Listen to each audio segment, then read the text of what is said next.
rated SPG.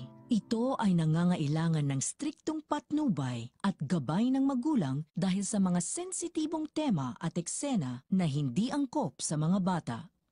Galit na galit nga si Tanggol kay Ramon matapos malaman ni Tanggol ang ginawa nitong pagpapahirap at pagkulong kay Mokang. Dali-dali ngang inilabas ni Tanggol si Mokang sa kwarto kung saan ito ikinulong ni Ramon para itakas. Wala ngang kaalam-alam si Ramon na itinatakas na ni Tanggol si Mokang.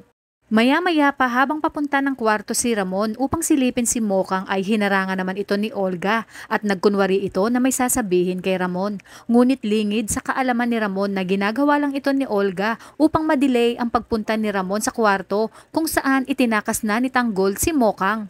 Takang-taka naman si Ramon kay Olga sapagkat parang aligaga umano ito at mukhang may hindi sinasabi. Ngunit agad na nag-alibay si Olga upang hindi mahalata ni Ramon hanggang sa wala nang nagawa pa si Olga at hindi na niya napigilan si Ramon na magtungo sa kwarto nila Mokang.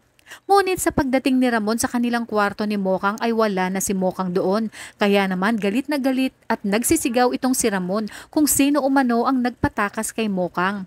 Kaya naman agad niyang tinawag si Severino upang utusan ang iba sa mga tauhan na hanapin at habulin umano si Mokang sapagkat may nagtakas umano dito. Dali-dali namang sumunod ang kanilang mga tauhan at hinabol sina Mokang at Tanggol. Sa kabilang banda, agad naman na inutusan ni Olga ang kanyang dalawang tauhan na sundan umano sina Tanggol at Mokang at kinakailangan umanong maunahan nila ang mga tauhan ni Ramon at siguraduhin umano ng mga ito na patayin na si Tanggol kapag naabutan nila sapagkat batid ni Olga na kapag naunahan sila ni Ramon ay siguradong sa kangkungan sila pupulutin ni David.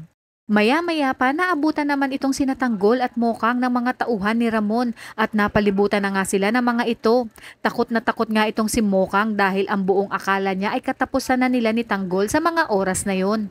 Binunot ni Ramon ang kanyang baril at itinutok kay Tanggol habang nakatalikod ito. Humarang naman itong si Mokang at nagmakaawa na huwag patayin si Tanggol. Laking gulat nga ni Ramon nang marinig ang sinabi ni Mokang na Tanggol. Kaya naman pinaharap niya ito at sa pagharap ni Tanggol ay gulat na gulat itong si Ramon nang makita ang mukha ni Tanggol sapagkat sigurado umano siya na ito ang kanyang tunay na anak. Dahil kamukhang-kamukha nga niya ito nung siya ay kabataan pa at nakaramdam na naman siya ng lukso ng dugo na kahit kailan ay hindi niya naramdaman kay David. Agad namang ibinaba ni Ramon ang kanyang baril na nakatutok kay Tanggol. Nagtataka naman itong si Mokang at Tanggol sa mga ikinikilos ni Ramon sapagkat ang buong akala nga nila ay tatapusin na siya ng asawa ni Mokang. Ito na nga sinabi ni Ramon kay Tanggol na anak siya nito at siya umano ang tunay na ama ni Tanggol at hindi si Rigor de Magiba. Gulong-gulo naman si Mokang sa kanyang mga narinig mula sa bibig ni Ramon. Dito na nga isiniwalat lahat ni Ramon kay Tanggol ang buong katotohanan sa kanyang pagkatao. Ang saan naalala nga ni Tanggol ang lahat kung paano siya itrato at pahirapan ni Rigor.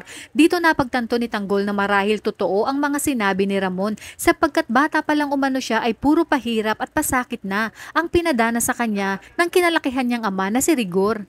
Marahil umano na sa kanya ibinuhos ni Rigor ang lahat ng galit nito kay Ramon kaya ganoon na lamang ang kagustuhan ni Rigor na siya ay mawala na sa landas nito at kahit kailan umano ay hindi siya nito minahal bilang anak. Dito na nga bumuhos ang emosyon sa pagitan ng tunay na mag-amang Ramon at Tanggol. Sinabi ni Ramon kay Tanggol na pagbabayaran lahat ni Rigor ang ginawa nitong pagpapahirap sa kanyang anak na si Tanggol. Maging si Olga at David umano ay sabay niyang ililibing ng buhay sa ginawa nitong pagtatarantado sa kanya dahil pinaniwala umano siya ng mga ito na si David ang kanyang tunay na anak.